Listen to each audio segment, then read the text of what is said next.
anxious to step through the gate again, Major? Yes, I am. We all are. Would you like us to bring back anything special? No thanks. Groceries, new outfit, flatware? No, just yourselves in one piece, please. Dial it up. You safe.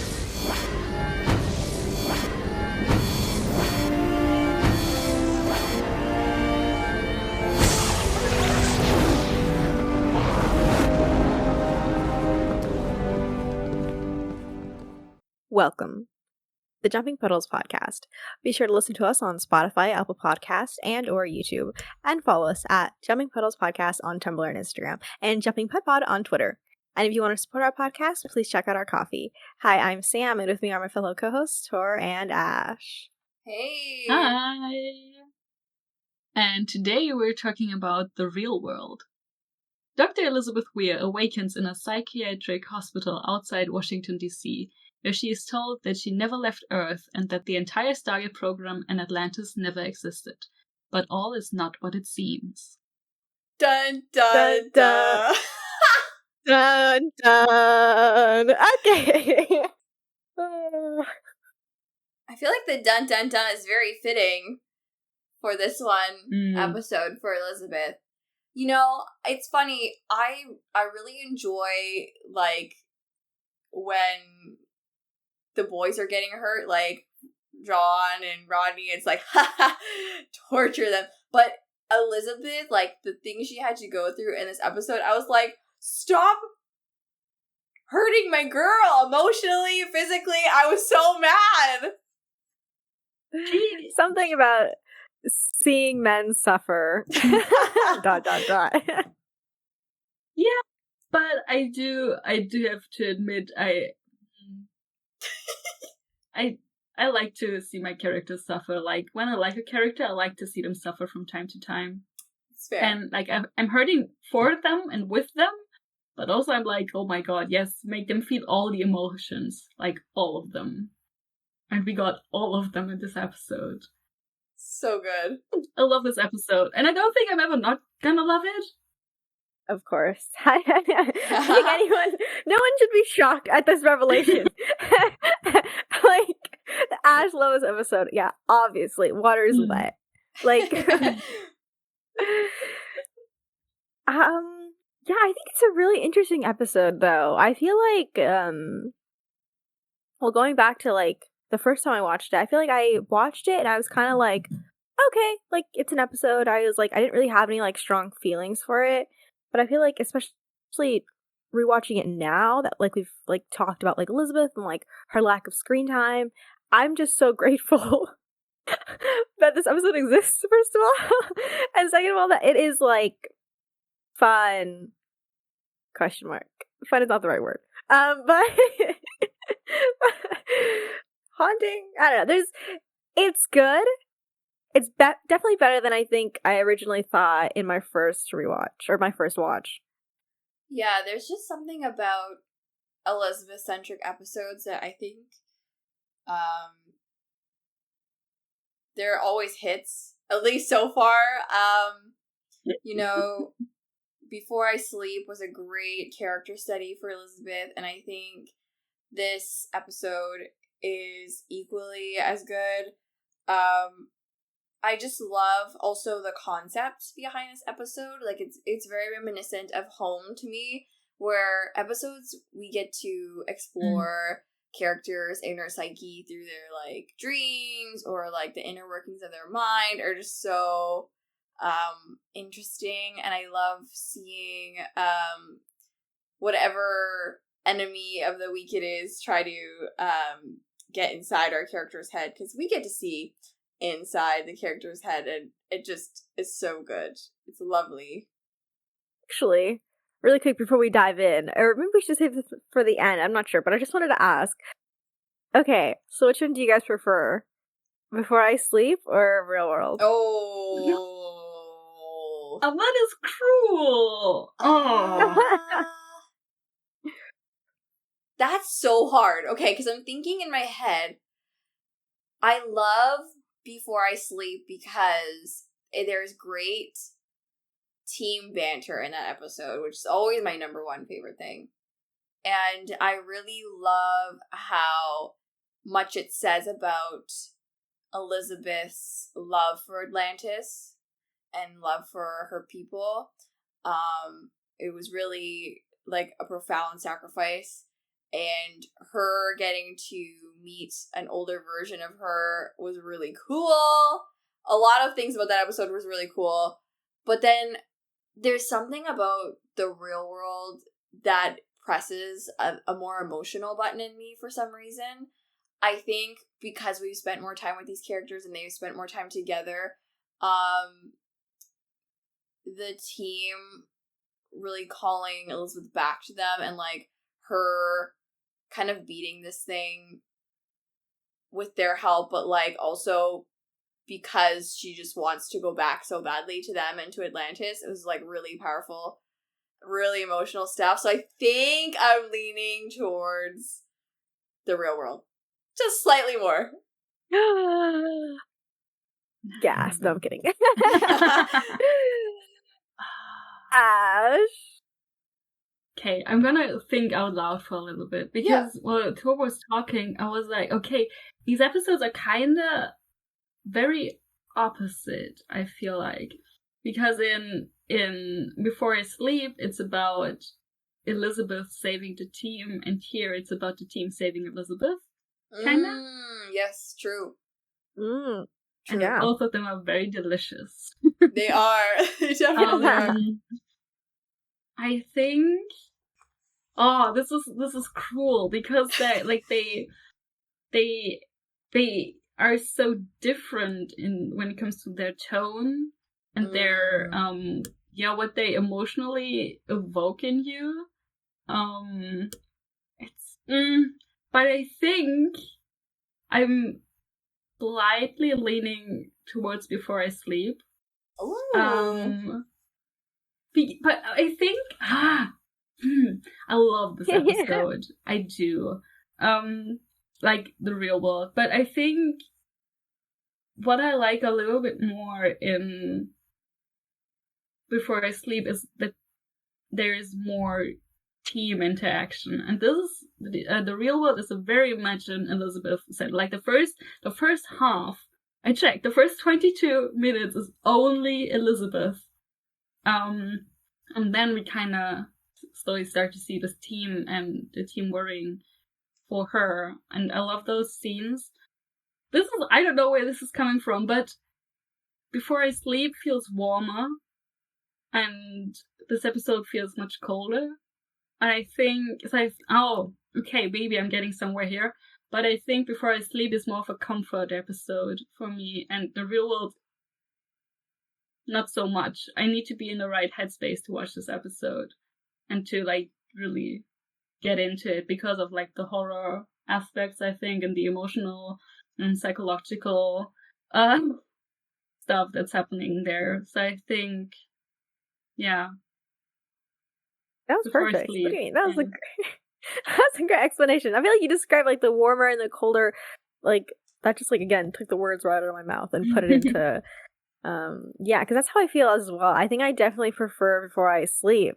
I just think it's kind of, I feel like this episode is unfortunately set up to fail for me just because I love Before I Sleep so much, and so I feel like nothing will compare. Because I think Before I Sleep is honestly like one of my top 10 favorite Atlantis episodes, like even top 7, just because I think the concept is so fun. I'm just forever obsessed with the idea of an older Elizabeth like saving Atlantis, and and like her being stuck there, and then the fact that this whole thing was like a time loop, or basically this was the second time around, like that information drop 15 episodes or whatever into the season is like boom, it's literally like dropping a bomb. And again, I think it does subtle work for every, not just Elizabeth, but also like again like her dynamics with the team. It also gives like more insight into like the ancients as well, which we always drag them, and I always want to hear more about them and see them more, just because they are like a great presence, even though it's not necessarily a like good or bad type of presence, like a morally gray. But yes, I think I'll just always treasure Before I Sleep so near and dear, close to my heart. But I think this episode really grew on me this time. And I think there's so much to talk about, and there's so much like little tidbits that I feel like are just really interesting, like lore drops about like Elizabeth and just like other members of like the team, and also just like visually, as well as some of like the sound design. There's like some really interesting things here that I feel like, again, if you had to like make a list of like top 15 like most like haunting or maybe like most terrifying like Stargate episodes, like visually, I think this would definitely like deserve its place. I think, oh my god, there's so many shots where I was like, oh my gosh, I'm like unnerved. Like this is spooky. Yeah. Which is perfect timing because we're watching this, you know, right before October. Yeah. So it's great. It's funny you said that Before I Sleep feels warmer in tone than the real world, because visually it also is. If you think about it, I remember gifting Before I Sleep, and there's a lot of like orangey yellow, like orangey green, so it's like a lot like in the infirmary scenes there are a lot more warmer tones. Elizabeth is wearing her red. It's like a lot of warmer colors versus the real world, which seems very blue and purple and white and stuff. So yeah, just interesting. Very sterile. Yeah, visually the difference.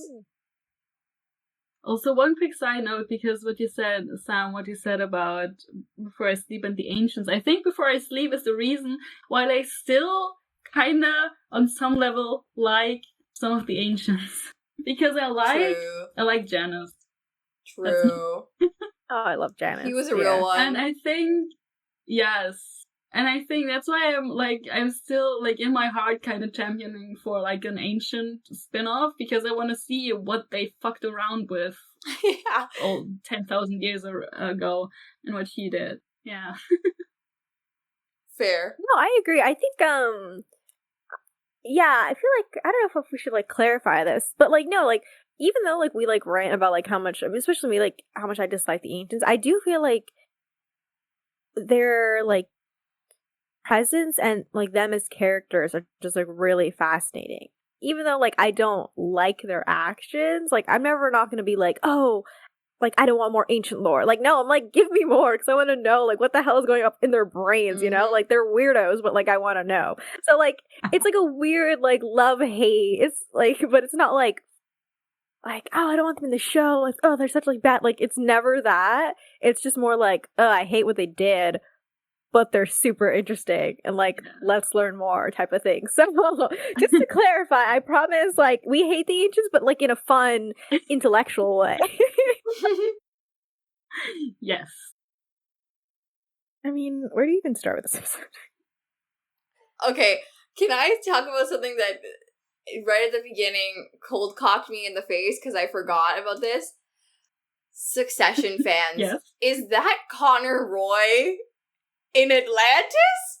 What is happening? I was like, Alan Ruck, what are you doing in my 2000 sci-fi show as the villain?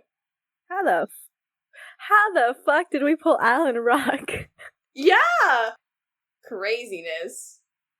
I loved his presence. I feel like he played a very good, like, do I trust him? Do I not trust him? Like, he seemed like he had Elizabeth's, like, interest, you know, at heart or whatever, and he seemed, like, very, like, nice at times. Like, I think there was one scene where she was, like, running, and she was, like, trying to open the door, and he was, like, right there, and he was, like, hugging her, and he was like, are you okay? And, like, scenes like that where it was like, oh, like, maybe he is good, but then he'd be like, take your pills, and it'd be like, oh no, I don't trust him. So I really liked this sort of ambiguous aspect to his character. Yeah, he was like, I hate him because I know who or what he is, like, from the beginning. I wish, I don't have that a lot, but I wish I could watch this episode for the first time again. Because, like, what the fuck is going on in this episode?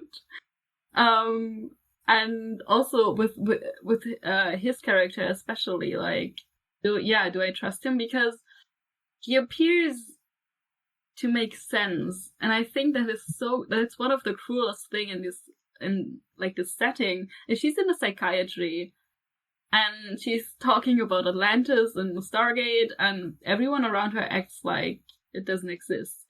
And like the more she talks about it, the crazier she sounds. And he makes her aware of that, and I was like, this is torture. This is terrible. And he was trying, like, it was so cruel what the replicators did there with like making her think that she just dreamt about this all up, that this didn't really happen, that they deceived her or tried to deceive her. And he was doing it in such a logical but not unfriendly way, kind of. Which almost made it worse. Like he was like, okay, yeah, try to put yourself into my shoes for a second, which is cruel. It's so cruel. And then another place, yeah, then he was still nice, and he was like, oh, you're doing great, and I think you're ready for the next step, and all that. I was like, you're just evil. You're evil. Because I know what you are. I think another aspect of the whole nanite mind manipulation that was so cruel was them using the image of Jack O'Neill, which I feel like for a lot of people in the Stargate program is like the safe place, like the safe person in authority who like will help you. And, you know, I know that later on we will see that Jack and Elizabeth have a friendship. And so knowing that in the context of this episode is like, makes that nanite taking his form extra cruel.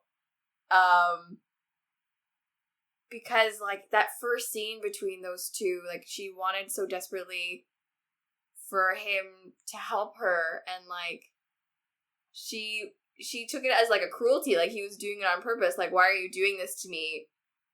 Pretending like the Stargate program doesn't exist. Like, that was hard to watch for me, for sure. Jack and Elizabeth have such an underrated, I think, dynamic. I'm always just using the word underrated, but I think they really do. I just feel like I've always really enjoyed how he's always kind of been like her champion, you know, when everyone's like trying to get her out of SGC, he's always like, no, like Elizabeth is, no, I trust her. And then eventually, you know, we're gonna see him later on this season, and I remember that scene of I think Elizabeth hugging Jack at the end of that episode, and I'm just like, I don't know, I feel like they have a really, really fun dynamic, and I think he really respects her as someone in command, which is really great, and we don't often see that with the military men of this franchise. And so, yeah, seeing Jack pop up was so great. And I think I really enjoyed Richard Dean Anderson's performance in this, too. I think he was very, like, I don't know, like, it was definitely, like, Jack-esque, but I feel like you could also tell, like, something was, like, different, right? I feel like he was, like, a little off at times. Or at least for me, like, I was like, okay, yeah, like, he's not, like, the Jack that I know, you know, or, like, the Jack that I remember or whatever. And I feel like that was done on purpose. Or at least, again, to me, maybe I'm fucking crazy, but yeah, so he was really great, and I just love seeing him, and the fact that we get to see him twice this season is so fun. Yeah, that's so funny that you say that, because I was thinking Jack is so Jack in this episode, like, so much. I feel like in season 8 of SG1, he kinda, I don't know, I feel like he wasn't really present anymore, like, even the actor maybe, because I think he was already occupied with, like, his daughter and everything, which is why he took a step back. So he was kind of, I don't know, less humorous maybe, but I think all like his humor and everything, like his like Jack S-ness, whatever, really came through here, and like with his expressions and his choice of words and everything was like, yeah, this is Jack. The only thing that's maybe weird is that he showed up in like his uniform, because he hates his uniform. So that should have been the first knock.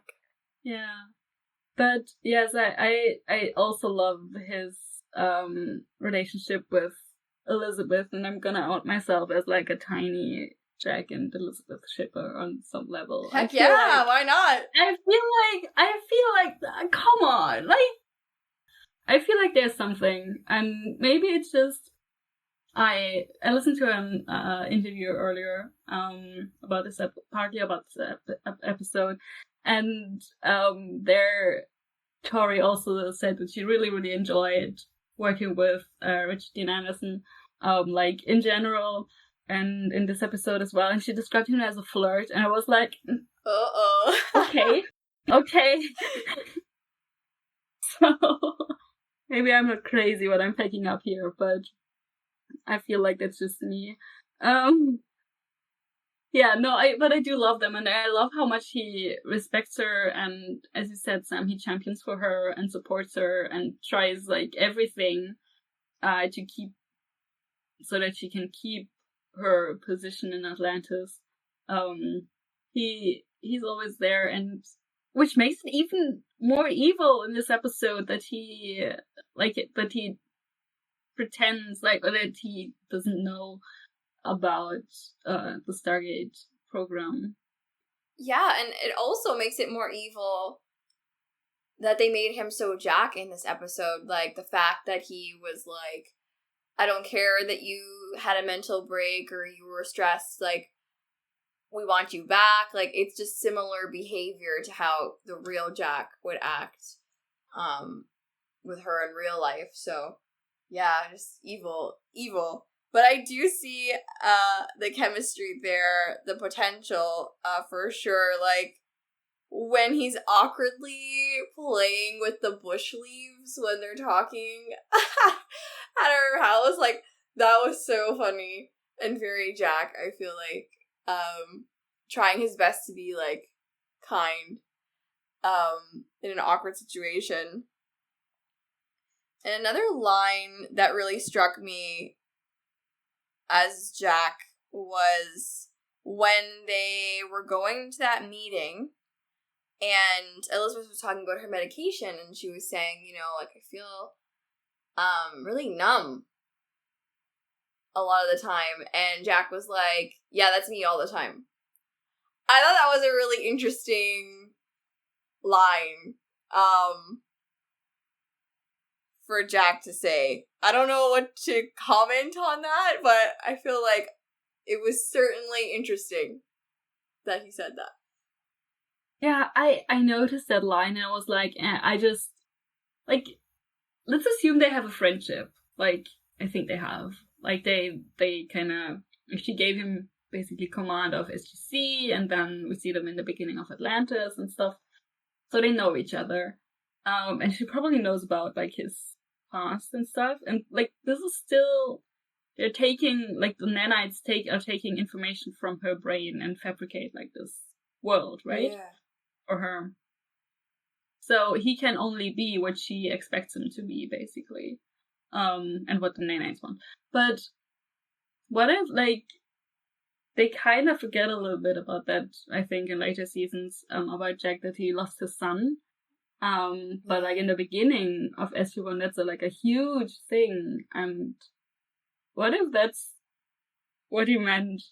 That he just kind of never, like, obviously, maybe never really recovered, and that's why he feels numb all the time. Absolutely. And I think it's really interesting because for me, I don't know, maybe this is dark to say, but I don't know if Jack would be alive and a general in a world where there was no Stargate program. And I think that is the huge red flag for me in this fabricated world that the nanites have created. And that's terrible to say probably, but yeah. Not to go into, like, a whole Jack debate, because that's gonna happen one day when we get to, like, his, like, character analysis and stuff. But no, I agree. I think, I don't know, I think Jack, at his, like, most interesting is always sort of, like, this, like, shade of gray, or, like, this sort of, like, a figure that, like, you like there's a darkness and like you see it and you feel it, but like he hides it. And I feel like what Ash was saying earlier is that they did kind of do away with that, I would say around season 4, season 5 of SG1 is where I would guess, and or maybe season 5, where they kind of just like adopt it. It's sort of like the Jack Sparrow problem, where I feel like in the beginning he's like this very like tortured soul that just uses his like quips and stuff as a front. Then somewhere halfway through they did a personality reset and he's just this guy who made quips for no reason, and the darkness is kind of like gone, or like there's none of that like morally gray, like this is just who he is now. So interesting, because originally when I watched this episode I was kind of like, maybe it's because I already knew, like, again, that Jack was, like, obviously not real. But I guess for me, I was, like, so taken aback, maybe, by, like, how serious he was. And maybe it was also because I'm so used to, like, his later SG1 counterpart, where it's just, like, all humor all the time. So I, like, forgot that this is probably way more in character for Jack O'Neill in the early seasons of SG1, rather when they just, like, completely forgot his backstory. So really interesting. True. Again, not to make this a Jack analysis, but No, I love it. Honestly, I love it. also, can I say really quick before we move on, just because it's kind of in the Jack a little bit. There's that line when Elizabeth is going back into whatever negotiation thing, and then Jack is like peeking out from the car, and they're like walking, and they mention sports. Oh yeah. Elizabeth being like, yeah, I have no interest in sports. I don't know why this is like the most random ass like running joke or like callback, because I was watching it and I was like cracking up because I remembered in hide and seek when John brought his little American football Yes. videotape, and she's like, he's explaining stuff to her and she's like, not really, like I don't really care. And so I feel like, I don't know, just a nice little callback. I just registered in that moment where I was like, oh my god, yeah, she doesn't care about sports. It's funny. Like, she stays consistent. She's like, I do not want to know. Yeah, that was like one of the many lore drops of this episode. Or like continuity things of Elizabeth's character that was really fun. I love that she hates sports. It's so good. Yeah, it doesn't really say she hates sports. She just says, "Oh, I don't really know a lot about football." Or is it football? And then he says, and then she walks away, and he's like, "Or about hockey," because he was making a hockey reference. And it cracks me up every time because like she's trying to be like half smart at least in this moment, but she still just completely fails. I love that. Now, side note completely, but now I kind of want Rodney to like bring old taped games of hockey to Atlantis, is like trying to show John like, no, this is the superior sport to football. But then like Elizabeth is kind of curious because she doesn't know anything about hockey, so she's like, oh, like maybe I'll like watch some games with you guys. I think that'd be a fun movie night experience. And then they all get really into it. And then when they go back to Earth, they go to a hockey game. Yes! I need someone to write the fic of the team at a hockey game. Like, Taylor's just like shotgunning beer. Like, Ronan's like right next to like the penalty box and he's like cheering them on whenever they get into fights. I kind of freaking need it. Hell yes. Yeah. I was just gonna say, the biggest hockey fan would be Ronan because, like, he's an honorary Canadian, right? True. So. Yes, exactly. It's a very contact sport as well. I think he would admire that. Yeah. Okay. I feel like we should dive into Elizabeth. It's so hard, I feel like, to talk about Elizabeth in this episode, which is so funny because it's like, we're finally like here, like Elizabeth centric, but there's just so much that it's like, how do you even tackle like how do you go about this? But I just wanted to say, I think the little things they get are really interesting. Like when it's revealed that Elizabeth wanted to be an astronaut when she was a kid. I was like, huh. Interesting. So interesting. And she got a telescope. So that, like, explorer, like, energy has always been inside of her, which I think is really great. And I think it's really interesting, though, that she kind of went for I was gonna say the opposite, not the opposite, but but she went like a different direction with it by doing like negotiations and stuff. In a sense, like it's not like as adventurous as astronaut, but in a way, I can kind of see like why she might be attracted to that. Like it's sort of like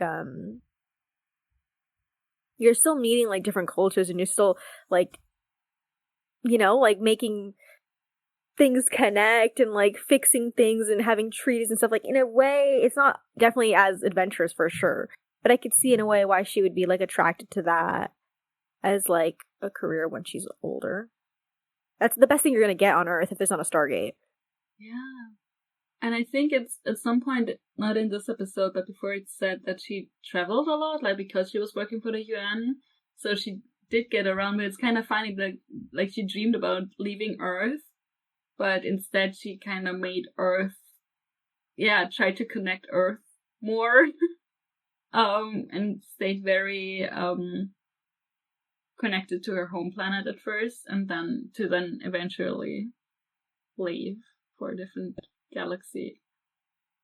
I also feel like it's really interesting, like what it says about like how or where she feels her home is. I don't know, like I'm getting like really interesting vibes because like maybe she never felt like home was Earth in a way. That sounds really weird, but like she's always like dreaming out, looking at the stars, and then she didn't think she'd be able to get that far, so she tried to pivot another way to try to make Earth, like feel connected and like band together in a way. But then that wasn't enough, and then got to explore her dream and like went out, and she found a place and just like immediately felt connected to Atlantis as like a city. And I think Atlantis as a character in this episode is so present in the story as well. Absolutely. Yeah, I mean, there's so much just to say about how the Stargate was her way back home. Like going through the wormhole. Like she was on Earth, she was with her, like her mom, like she was literally like in her old life, and yet she was like still searching for something else. And I think that scene of the Stargate appearing in her home, and it's not even like she's like, I don't know if that was the first or I think that was the second time maybe the Stargate had popped up, but this is like, it's not even something of like fear for her. It's like almost like instinctual for her to like look at it and like trust it and want to go through it. And then immediately they come and like just kidnap her at her home, and it's like, oh my god, spooky. But yeah, there's just so much to say there, I feel like, about where Elizabeth like feels safe, and also just like where she feels like she belongs. Like, it's just so good. I love this, and I love it even a little bit more because the German title for this episode is Atlantis Calling. So it's literally, it's calling her home. Wow. And yeah, when that title goes hard, and man. Yeah, oh my god, yeah, peak. And like, not to jump ahead, but obviously since we've like watched the show, we know what's coming. But I also think it ties into sort of the return as well. Mm-hmm. They all go back, and Elizabeth is like the only one not able to like settle back into civilian life, and she's like literally utterly like destroyed, like refuses like to go anywhere basically, and it's just like so like in a state of like deep depression basically, because she's like kicked out of her home and put somewhere back where she doesn't feel like she belongs in. So I just feel like this all tying in together is so mean. Because we know this is like her last full season on the show. So it's like, why are we getting all this stuff now, you bitches? Also, she used to be a teacher. Mm-hmm. It was also a lore drop where I was like, what? Because I had no memory of that. But it's crazy. It's also unrealistic for how young she is, but she used to be a teacher, so how did she end up there? Yeah, like someone plan out like her her life, or someone like shows like her career trajectory, because I'm so confused. Yeah. Like, how the fuck? Yeah, I wonder if she was like doing whatever role she was doing, like for government, like negotiating.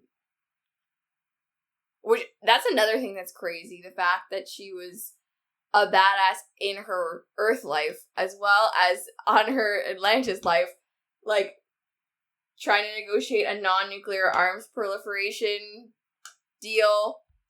Like, okay, cool. So I don't know if she was doing that, and then when they didn't need her for things, like she would teach, and then they would pull her whenever they had like needed her for certain things. I'm not sure. But yeah, I would definitely be interested in knowing her whole history. Like, where did she go to school? And how did this career trajectory happen? Yeah, because she's young. I keep forgetting. Like, girl, like, you were doing a lot. Like, she was negotiating for the UN and all this stuff. I'm like, oh my god. Yeah. What the hell did you have time to do all this? But pivoting, since we mentioned like her teaching job and stuff, I find it so fucking hilarious. Okay, it's not supposed to be funny, but I find it hilarious that the nanites just killed Simon off. Oh yes, that was very funny. That was very funny. Like we don't need him. It's not funny. Like, poor Elizabeth, but like, no, we're cracking up. Like, I think what's even funnier is that this could be really, really mean towards, like, both Elizabeth and, Simon, but I think what's funny is that the nanites killed Simon off and made that the, like, key event that led to her breakdown.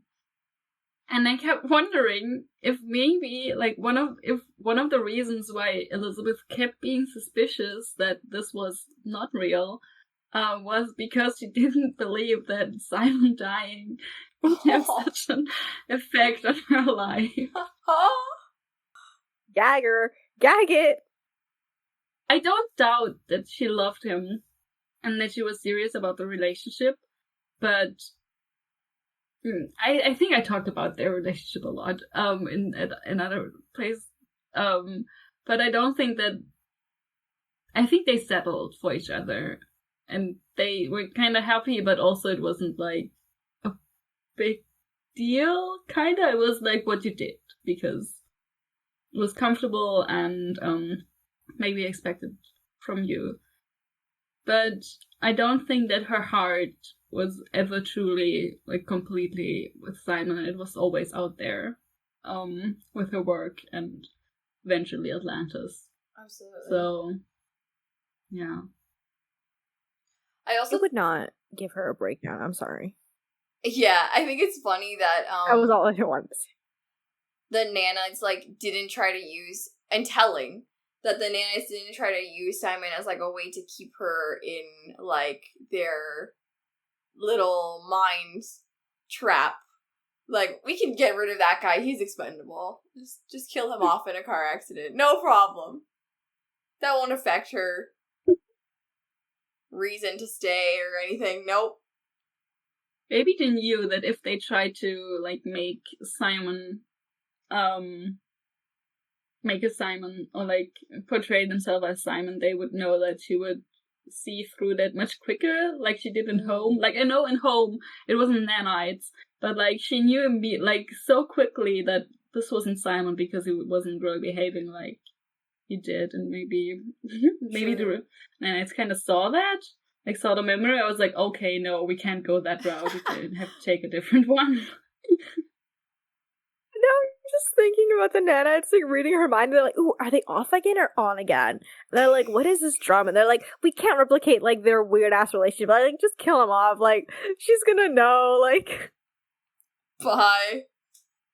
They're reading her mind. They're like, what's the tea? Why'd you guys break up, girl? And they're like, he did a what? And they're like, yeah, no, just kill him. Even her mom says that, like, I can't, like, I feel bad about Simon, but what about you? Yeah, exactly. Her mom was awesome. She was. I love her. Very cute. I completely forgot though that like I don't know why I feel like I always just assume everyone's parents are dead because they just never talk about them on the show. So I like when her mom came up, I was like, oh yeah, and then she's like, and then your father passed down his watch. I was like, okay, so I got like half of them right, I guess. Like her father did pass, which I completely forgot about. And then her mom's alive, which again I feel like really good to see her because I didn't know if she existed or not. And she was really sweet and they seemed to have like a really good relationship, so I was just like, I need Elizabeth to bring up her mom more often. Like they seem like really close. Bring her to Atlantis. Yes! Make a visit! Bring Sedge! Yeah! Bring your parent to school day. Exactly.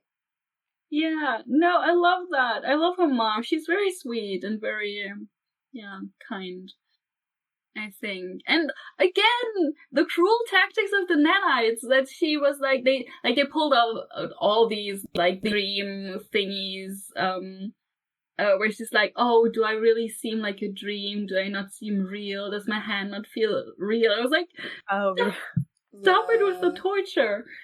Oh. Kaiju has said that I really appreciate that we see Elizabeth actually break out into tears, because we never see that. Yeah. And true. like she was shaking with sobs. We didn't see her face, which I'm a little bit sad, but it's fine because she was just hunched over sobbing and her mom was comforting her. I was like, thank you.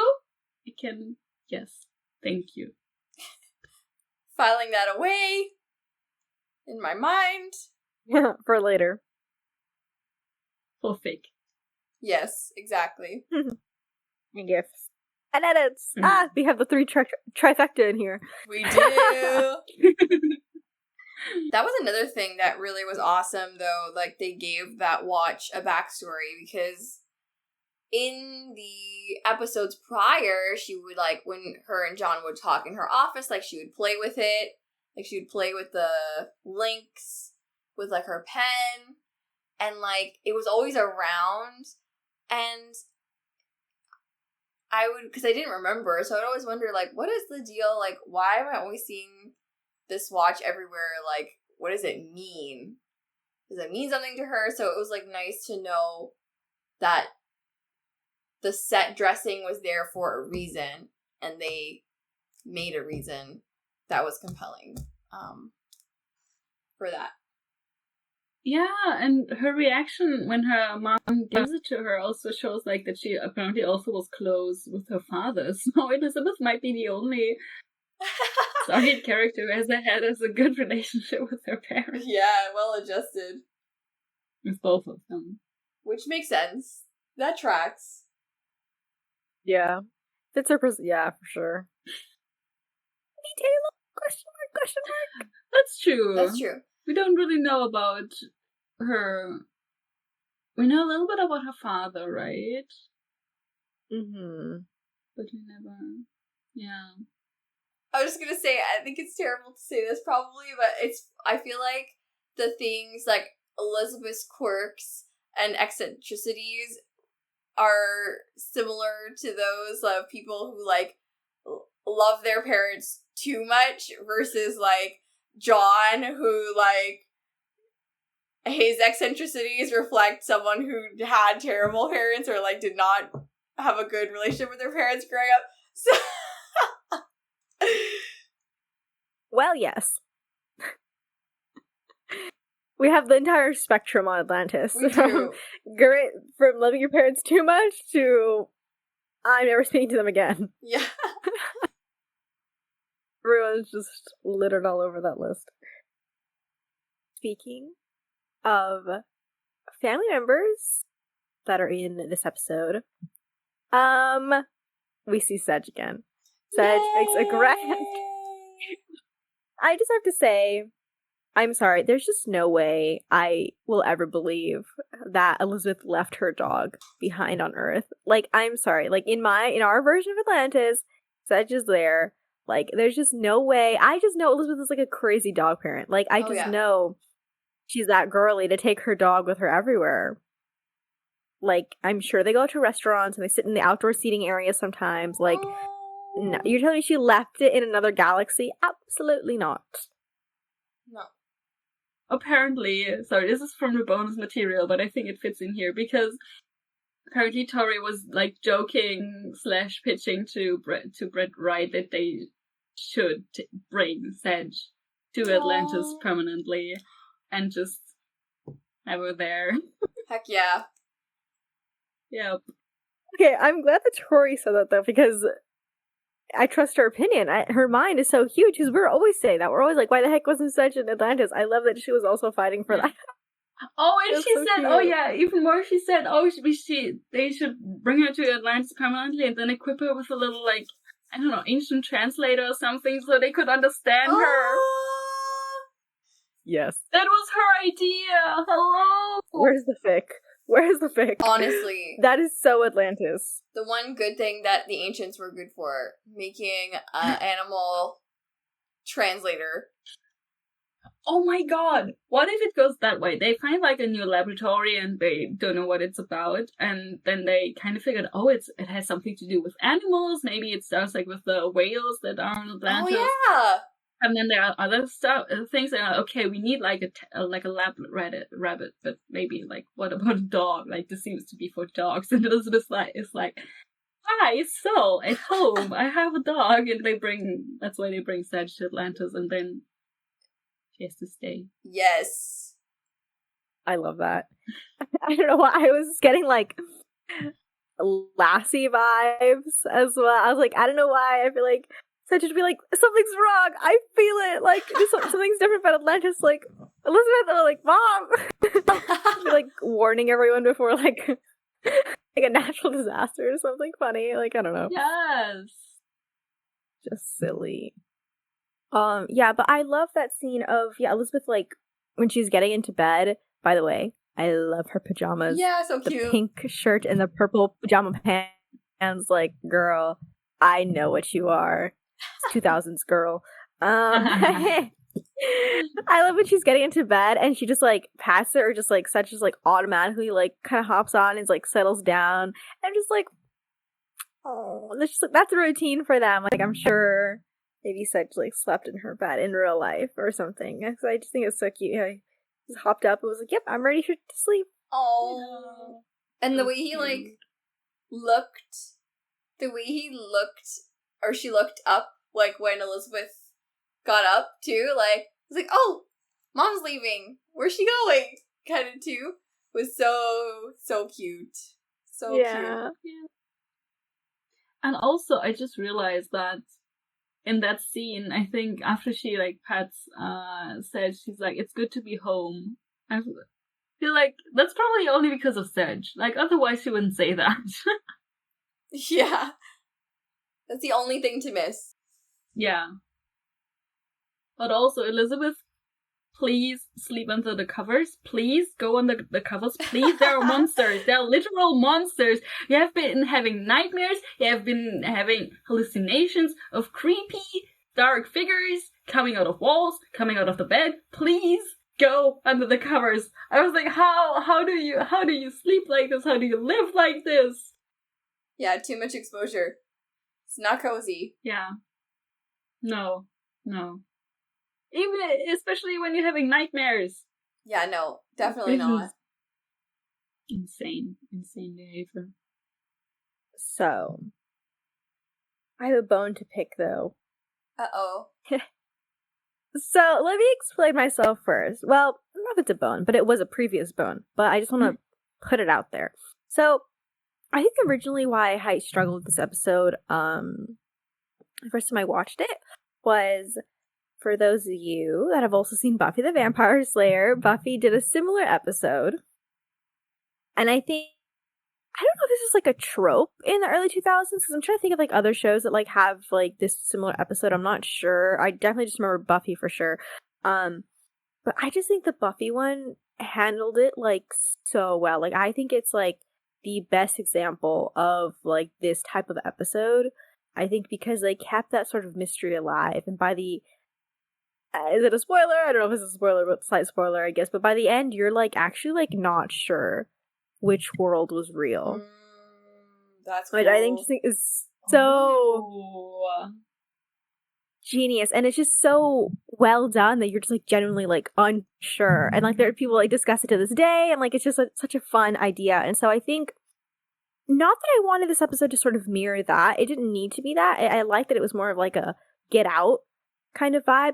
But my thing with it is I didn't love how early they sort of revealed that something was wrong.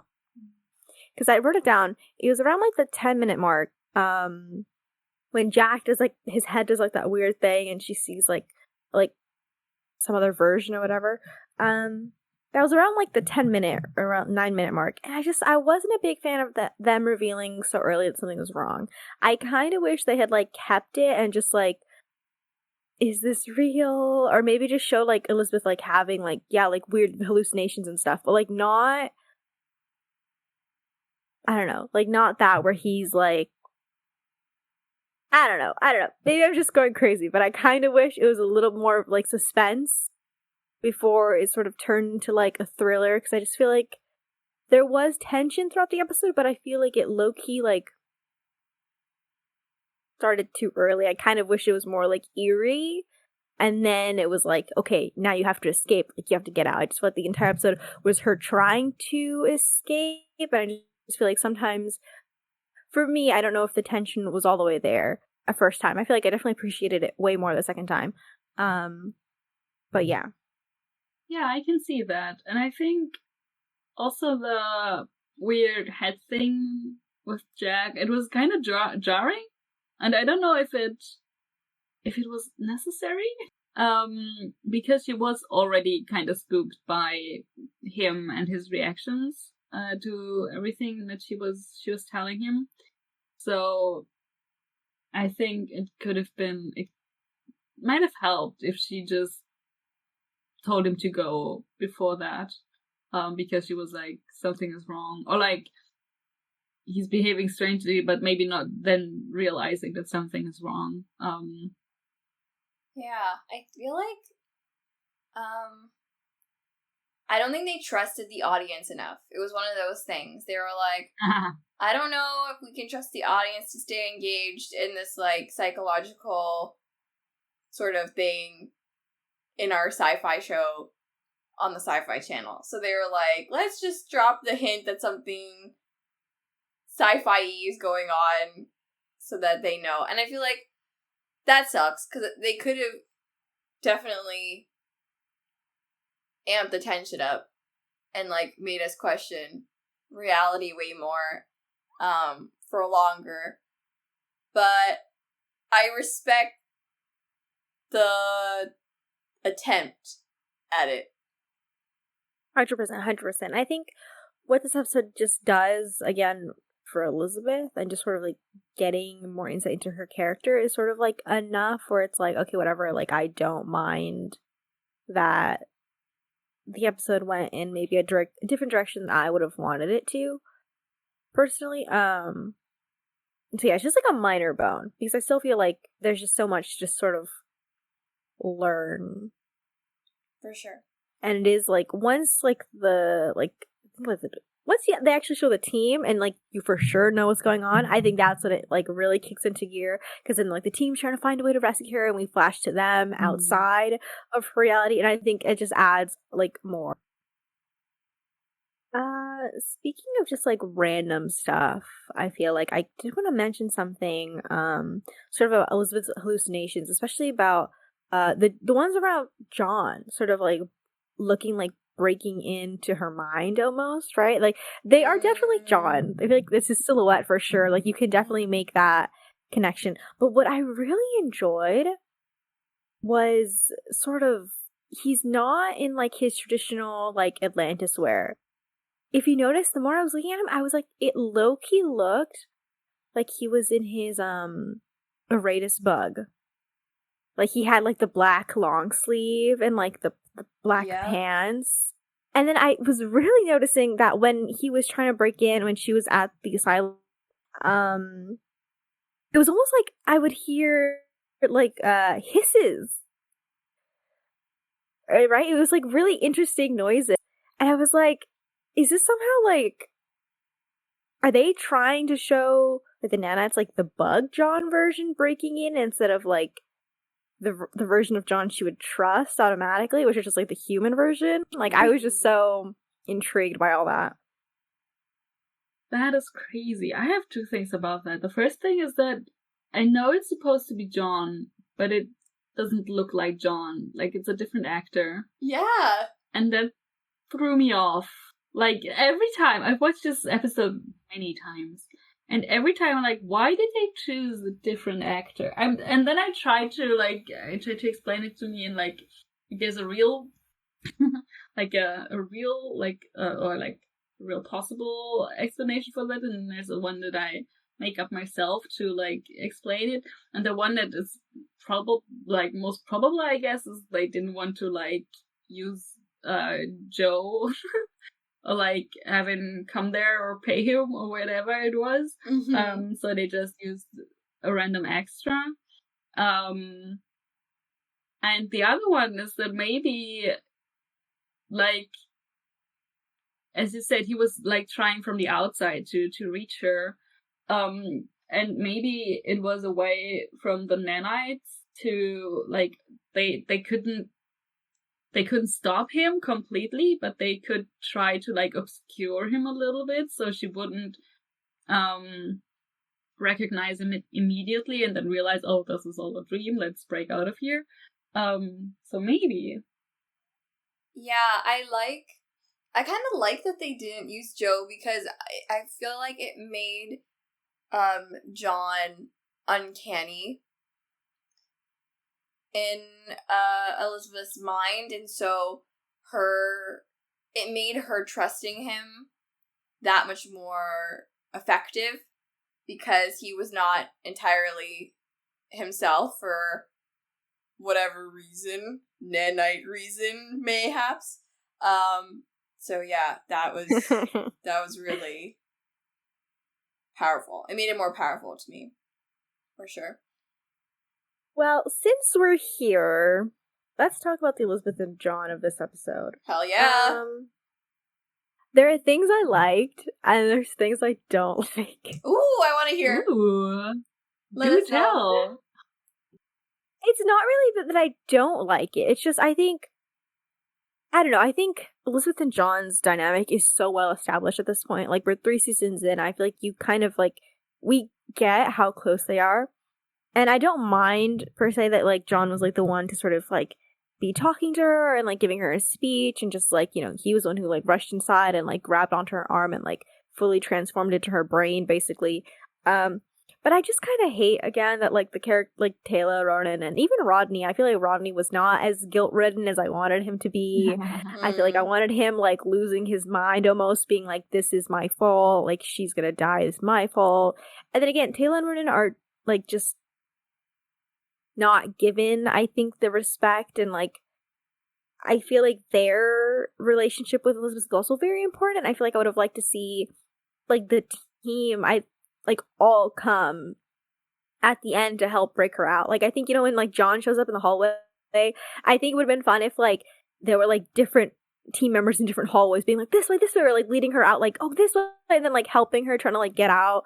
And then I also just think I wasn't really happy with how the episode ended either. I think we get a lot of Elizabeth and John on balcony scenes, and I love those scenes. I think they're so well placed, but I feel like that's kind of how the last episode ended. I feel like I don't think we needed another one to sort of wrap it up. It doesn't, for me, like, there was just nothing really to say much about it. Like, obviously it was cute, like, John teasing Elizabeth and being like, you know, haha, what if this is the dream? And Elizabeth being like, don't even fucking start. Like, I'm not taking that. Like, that was fun. But again, I low-key, I don't know, it's definitely a big complaint of mine is I feel like Atlantis does not utilize, like, the team stuff as much as, like, you know, we love, like, we're always pointing it out and stuff. But I feel like this is an episode, I think, where the team ending would have been fantastic. I think the team all sitting down to have dinner, or again, like, all turning on a movie, or just all doing something together would have felt very, like, poignant. And then, like, with the camera panning out and showing, like, you know, that they're in Atlantis, they're, like, you know, like, they're at a home. which is for all of them, not just Elizabeth that she just got back to, I think would have been really great. So there are things that I love, and I do love the Elizabeth John dynamic, but I just feel like the other characters felt like so background to me. And I feel like this was such a good opportunity to like explore and like show like how much Rodney cares about Elizabeth, and just like how worried Taylor is, and Ronan is, like I just feel like there was just no need to hammer home that Elizabeth and John are close. Like we understand that. Like they've mentioned that so many times before. So that's my thing. It's good, and then like I like it, but I'm more in the possibilities, I think is what it is. Like it's not like I'm mad at the Elizabeth and John. I mourn what could have been, and like trying to like just bring the other characters and like have them on like equal footing as John and Elizabeth. Yeah, I'm the exact same, I think. I don't want to reiterate everything that you just said, but I thought that we have like this little moment where John is like, and he's like, oh, I guess this is where I should say something profound, but I'm not really good at that. But so we're just fighting. We're fighting for you. We're doing everything. So just keep fighting. And I would have loved to have that with all the other characters as well. Like just like a few words of them being there.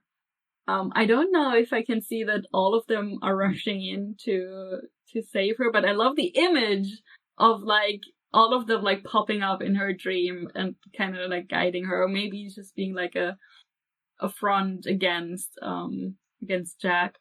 And yeah, but I was watching the episode and I was like, yes, it's good, I love everything. And then it went on and they had like tried to figure out how to save her and didn't know what to do and were desperate, and everyone was like, but we can't do nothing. And there was one thing where Rodney was like, oh, but we can't just do nothing, or like there's nothing we can do, and he was so desperate. I was like, he really he hates when he can't do anything, and I love that. But also we said it in a few episodes before, but the Ronan and Taylor again are mostly props, and like they ask the right questions at the right time to like bring the conversation. But all the ideas and everything come from John, Rodney, or Carson in this case. And they're there, but they're not even there. Like when Carson and Rodney run off at some point and John stays at her side, Ronan and Taylor are not going anywhere. They could also they could at least join him, like, and be like in the visuals. Mm-hmm. But even that was kind of a little bit, neglected. And about the ending, first of all, I always forget that we get this last scene of John and Elizabeth on the balcony. I always think it ends with like Elizabeth just smiling, lying in the bed and just smiling at the team in the background. And I think that could have been an ending, to be honest. But also, I really like the idea of them just all coming together, like a few hours later when she is, I don't know, maybe. I don't know if I'm just reimagining something that we had made up for another episode, but and she's just in the office, and then maybe John comes in and like talks to her about that, and then but all the others just kind of drop in and just stay there. Oh, that would have been really great. There's that scene we get, I think it's season 4 or 5, when after Nightmares. I think that's how Nightmares. No, it's that damn episode. Doppelganger. Doppelganger. Yes, thank you. I always call it Nightmares. Thank you. Doppelganger. When Doppelganger ends, I think it's the episode, right, where John's like sitting on the table, and then like they like fade and they show like one by one the team is coming to sit next to him at the table. Yeah. So I feel like something like that with Elizabeth would have been so great. Like it starts off with her and John talking, and then one by one the whole team's in there, like celebrating that that she's back and safe. Like, perfect, Ash. Perfect. Yeah.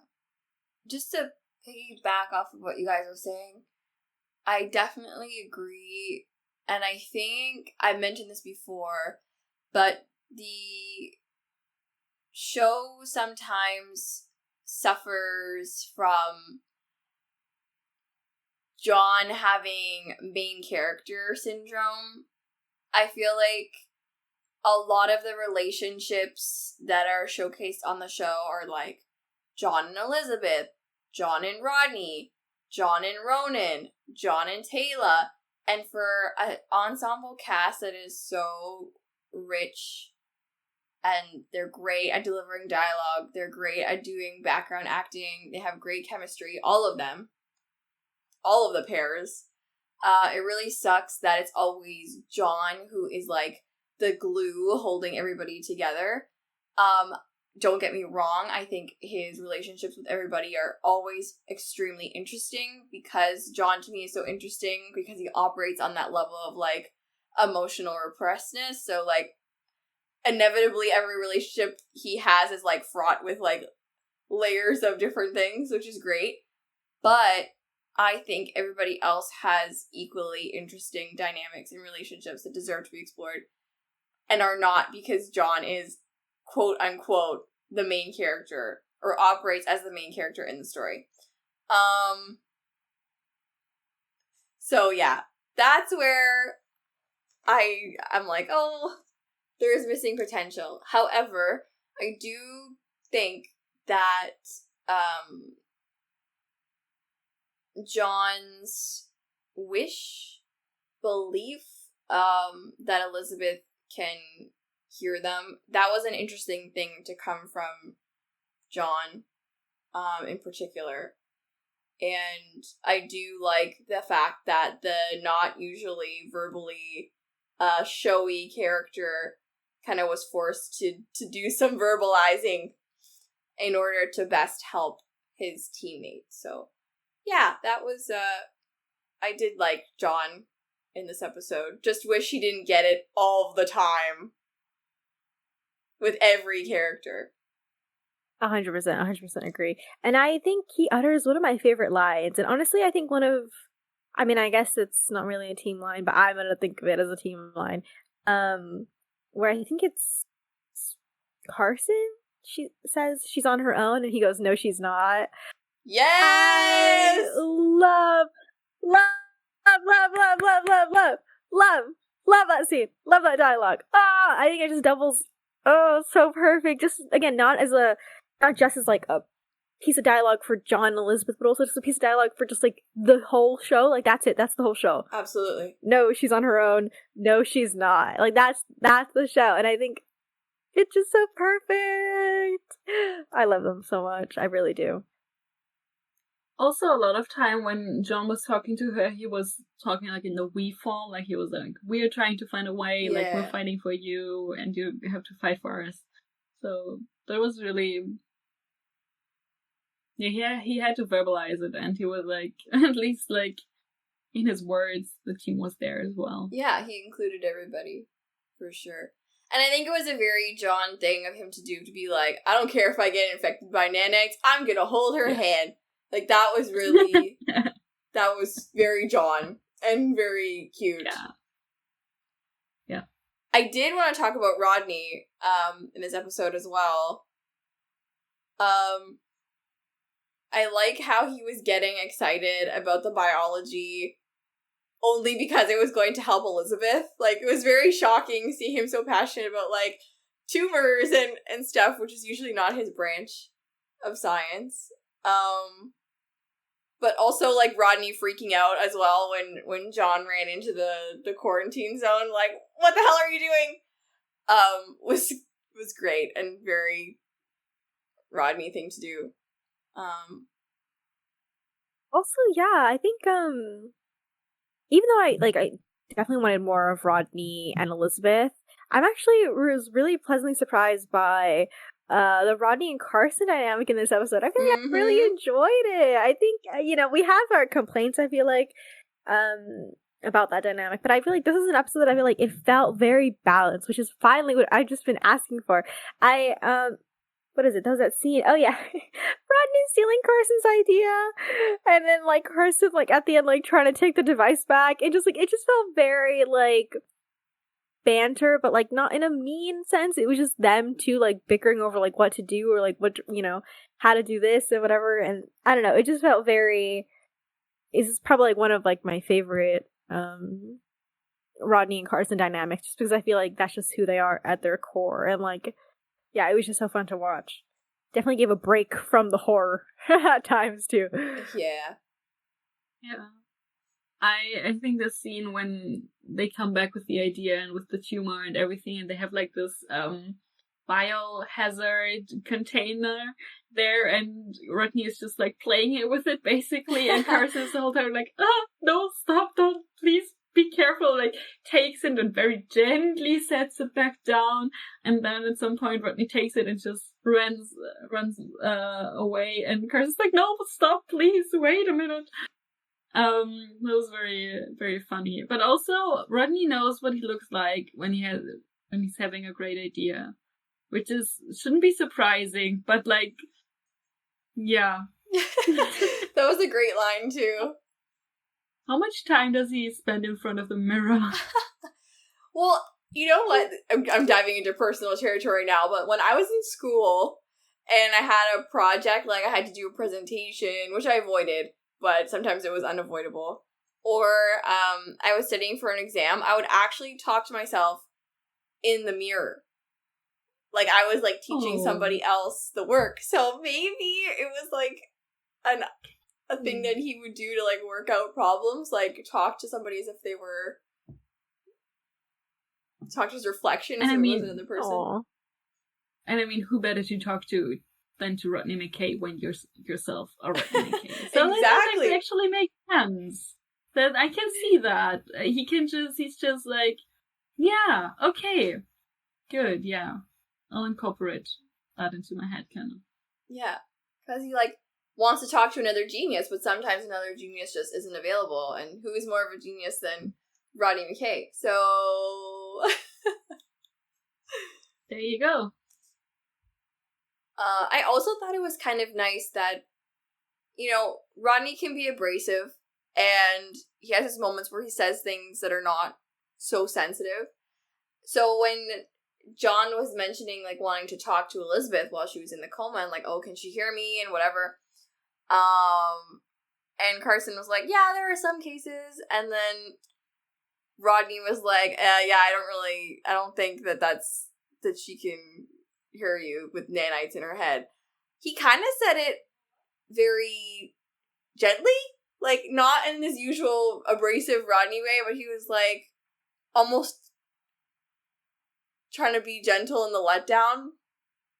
And I think maybe even like a little disappointed himself too. So I thought that was interesting for his character.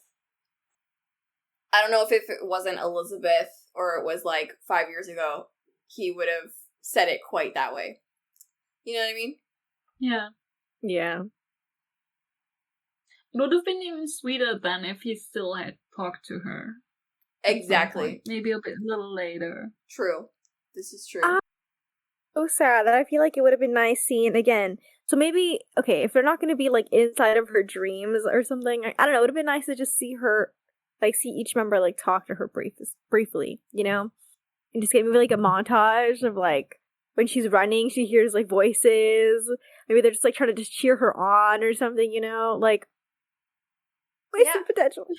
And I think it would have been even more powerful because Rodney was so like, oh, she's not going to hear you. But if he like kind of snuck back in the room and like talked to her kind of embarrassedly, but like he wanted to do it so bad that he did it. You know what I mean? Like that would have been so, so good.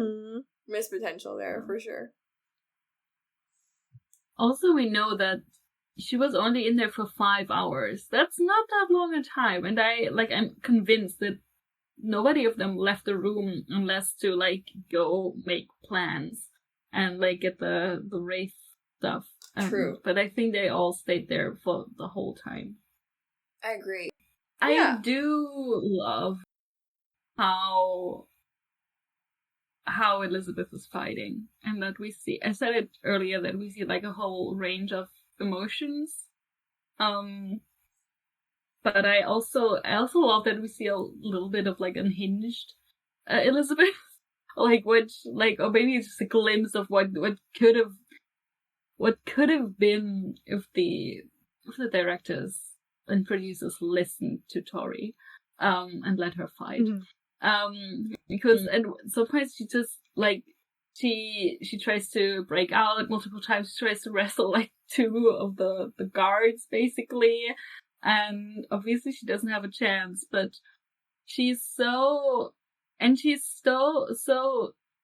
like, that's one, the one is the physical stuff, but the other thing is that she remains so convinced of Atlantis and of its, that it's real. And she's, like, her conviction is so strong, and it only grows throughout the episode, and then with the help of the others.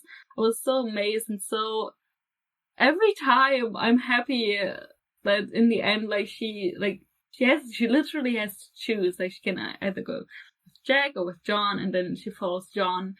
And that in the end, nothing can stop her. Like, literally nothing can stop her. She runs through, like, a rain of bullets. She walks through a fucking replicator. Nothing can stop her because she's convinced. She knows that Atlantis is real and that she can go home, and that this is all, at some point she knows this is all in her mind. And her mind is so strong that even if there are guards in front of her who are shooting at her, or if there's a person in front of her, she knows it's not real, and she should just, like, walk through that and go home. If that's not fucking powerful, I don't know what. Oh, I love the way you verbalize that. Yeah, Yep. she's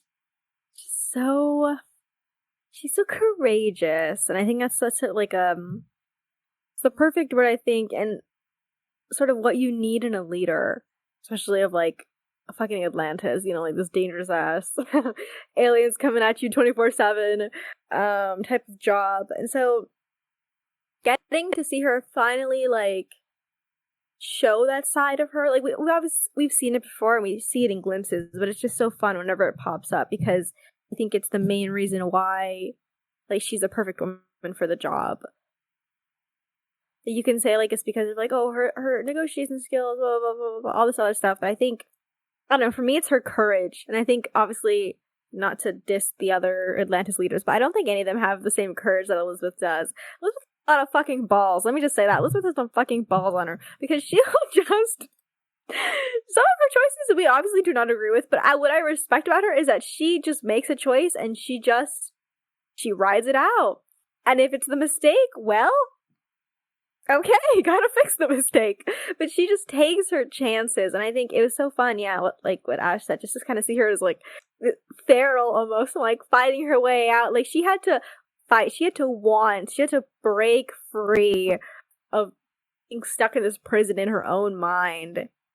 And she had that courage, that power, that feeling that something wasn't right and she wanted to break through. And yeah, getting to see her just, like, push guys and just, like run through bullets again, it's just so fun, because we don't get to see her, like, have this sort of action usually. So yeah, that part was definitely really great too. I was very impressed with her, she literally punched that orderly, man. Like, the fist colliding with his face was very good for her. Yeah. Also, well, no. Duh, no. One time you did, well, I was kind of like, ouch, this is kind of, like, I can't watch this episode without obviously thinking of, like, I think it's Adrift, or, like, one of her last regular episodes, because that's one scene where we, for example, see Ronan talk to her even though she's in a coma. Anyways, but also there's, like, one, I don't even know if you can call it a parallel, but when she's still in her dream and there's Jack and John on opposite sides, and at some point John says run, and I had to think of the scene in, like, later on when she tells the team to just go. I was like, oh no, this is evil, this is cruel. And in this case, it was for her to break out, and in the other case, it's like she's sacrificing herself for the team. Parallels are evil. I never made that connection. That is so mean, and I love it. And now we can head over to Ash for the Bechdel test. Woo. I was Okay. struggling so much, even though it was so obvious, because at first I was gonna say I'm gonna give it a fail. Of course, I was thinking of Elizabeth's mom, but she doesn't have a name, so it doesn't count.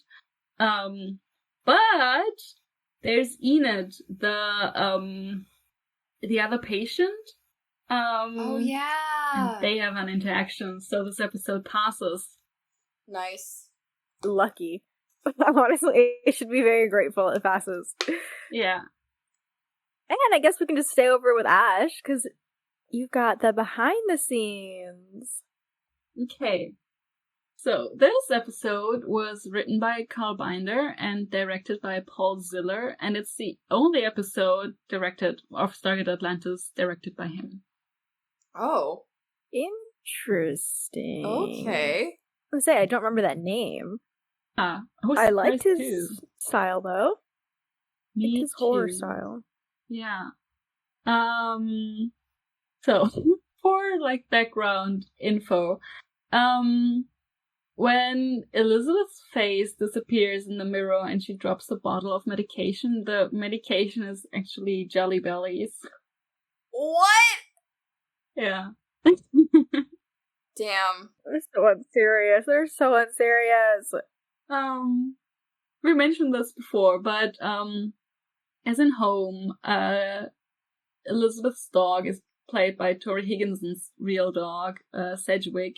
And apparently Sedge acquired quite a following among the fans during the time of airing.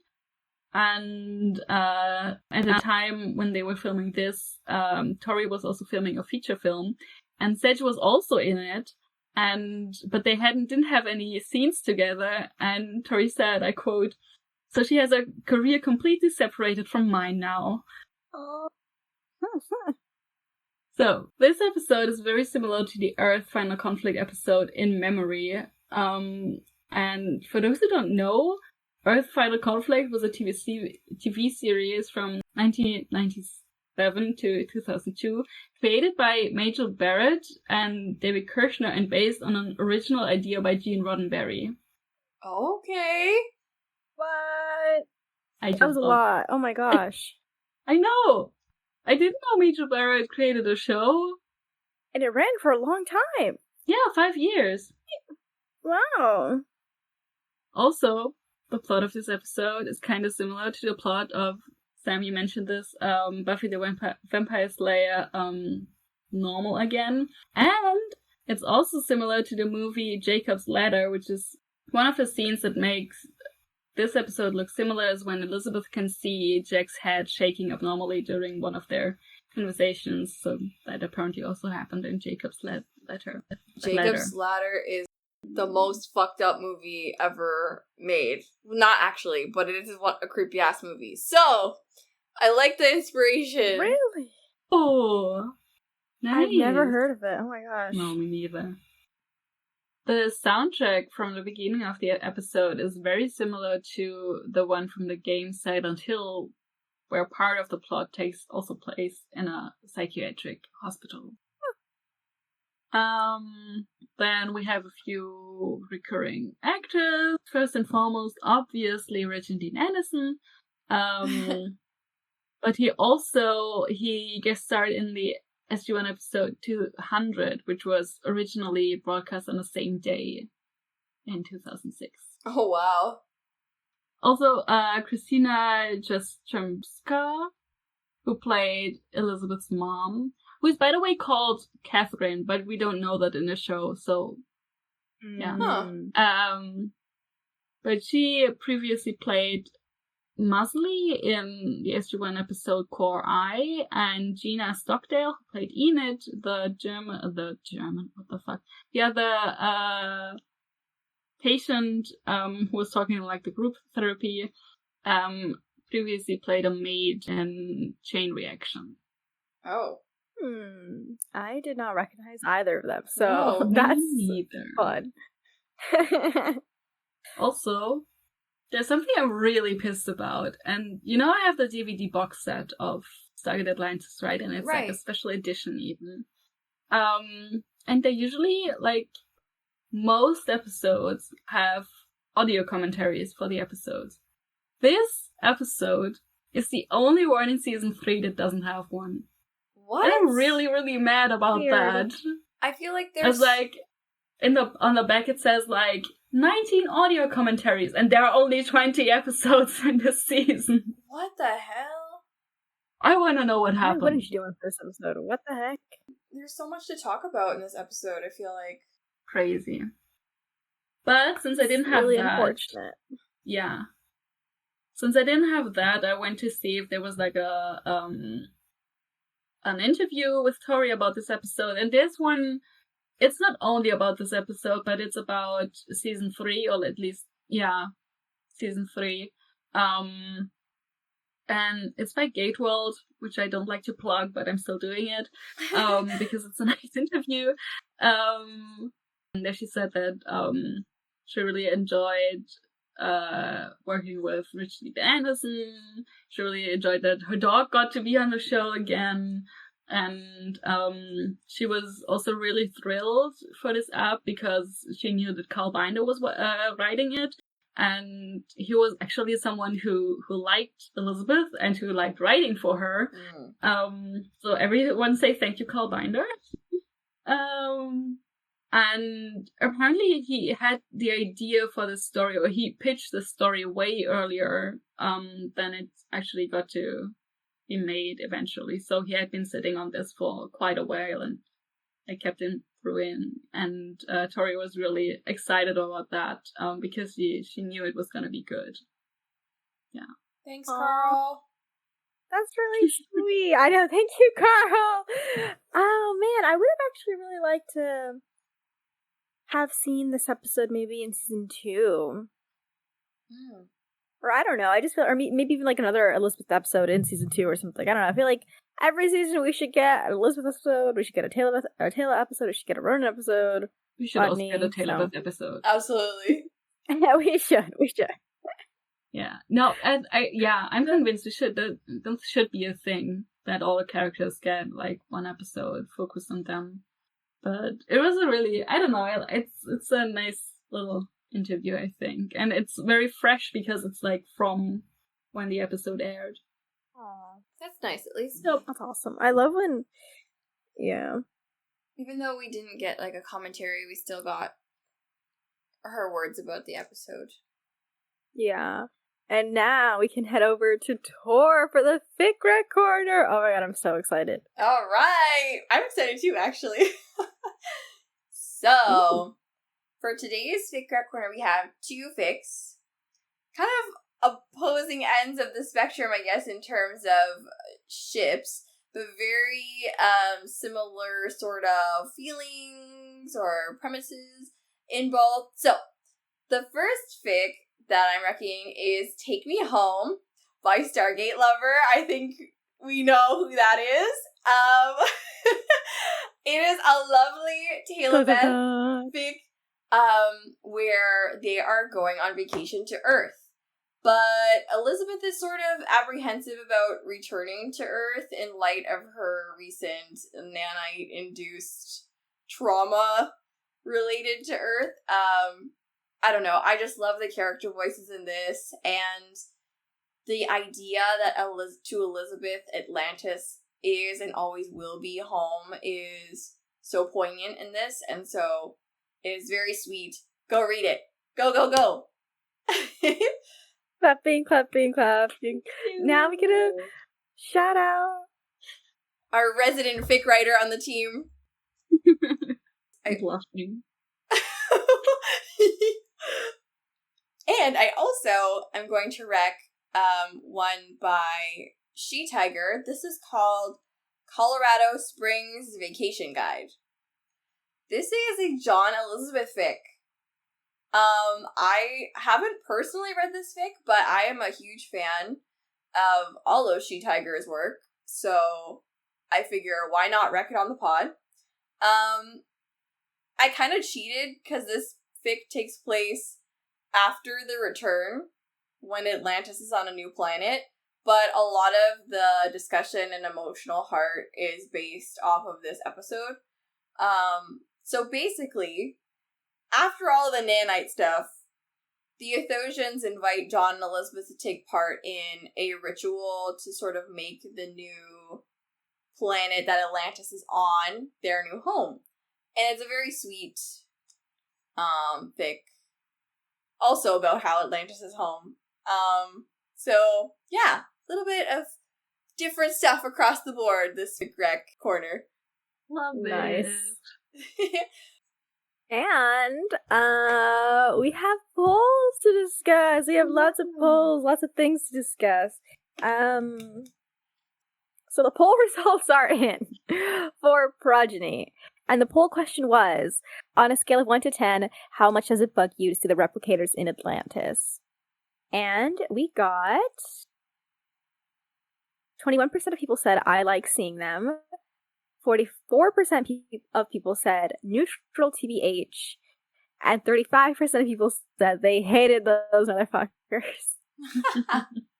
We had quite a lot of feedback on Tumblr on this poll. Some comments weighing in on this poll were from 1989 Niall. Yeah, I fucking hate the noise they make. Can't remember if the Oshurans made the same noise, but still. The clicking, the little... Yeah. That is so fun. I hate bug noises, so I have to agree there. Dead Cake says, I don't mind them. I think the plots were handled well enough, and they were interesting, but I do wish we'd had something more original for Atlantis. Yeah. Can't complain. Yeah, I can't argue there. Like, nodding. yeah. Not yeah. McShep Jumper also agreed with Dead Cake, saying they felt neutral, and they liked parts of it, but they felt like Stargate Atlantis had a lot of recycled old SG-1 plot devices at times. Block it. I like your Exactly. username as well, McShep Jumper. That's pretty good. It's a good name. Kind of jealous. Texas Dreamer says, didn't mind them, and I kind of figured they would end up an enemy of the week / season anyway. Fascinating how the writers gave them mommy and daddy issues, though. Well, yes.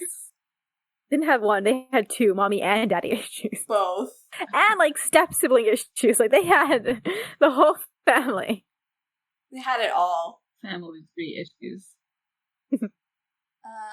And lastly, Lady Arista says, if I'm honest, I always completely forget about that storyline, except for the whole Elizabeth thing. All the other bad guys are evil or memorable in some way, and these guys are just there for a few episodes and grumpy because Mommy and Daddy Ancient didn't love them. Okay, I love this. The comments definitely make the results better, I feel like. Absolutely. Please keep commenting. I'm totally with the Lady Arista because I always also forget about them except for the Elizabeth stuff. I don't know what else happens with them, what else they do. True. I feel like that's their biggest impact. They make no impact. Yeah. Other than that. That is so funny. I'm cracking up. And we also got a comment on our Spotify, which kind of forget that you can do that, but you can leave a response and we'll see it and we'll respond on the podcast. So we got a response from M, and they said that Dun Dun Dun was on point. Because, it was actually a really good one. It was like perfect in sync for some fucked up reason. I was annoyed that the replicators showed up in Atlantis, but did not hate those motherfuckers. Bunch of exclamation points. Absolutely love the moment where Rodney pokes John and he wakes him in return.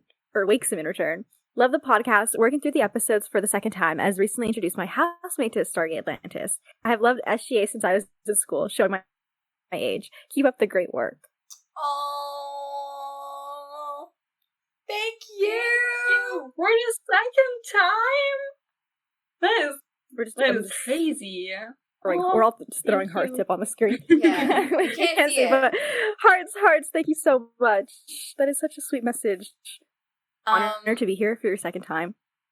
Yes. Also, really glad that you are showing off Atlantis to your housemate. Keep that propaganda going. Get as many people as you can into this lovely show. It can never die. Never. Yeah, I just want to say a big thank you again to everybody who leaves comments or votes in the poll. It's just so fun seeing the community discuss all this stuff, whether it's silly or like a serious plot point. Like, it's just really fun to see that people still care and have such passion about the show after so long. So, yeah, please keep commenting because we love to read it. Yes, seconding everything that Tortoise said. Yes, and don't be discouraged if we don't respond on Spotify, because we'll respond on air. So I'm just kind of liking all the comments and stuff. But all right, and now we head to our ratings. Oh shit! Ooh. I forgot about that.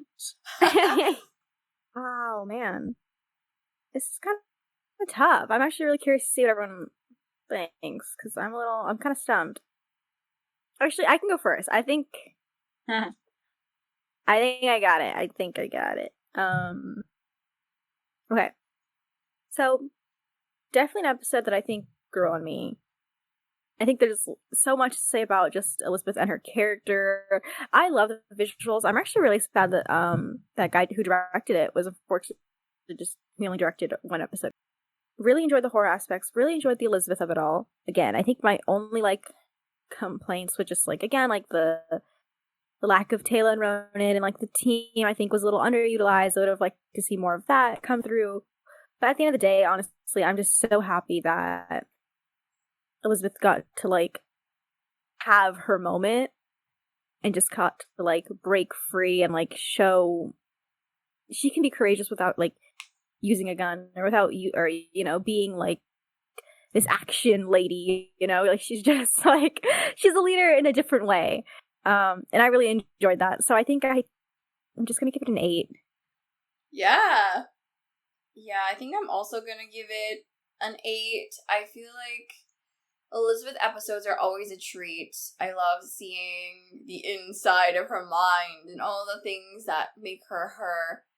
And I love seeing the team in relation to her. Their love for each other is so great, so profound, and the power of that community that they made is just stronger than any sort of alien creature in the universe, and I think that is really special. So, yeah, it's an 8 for me.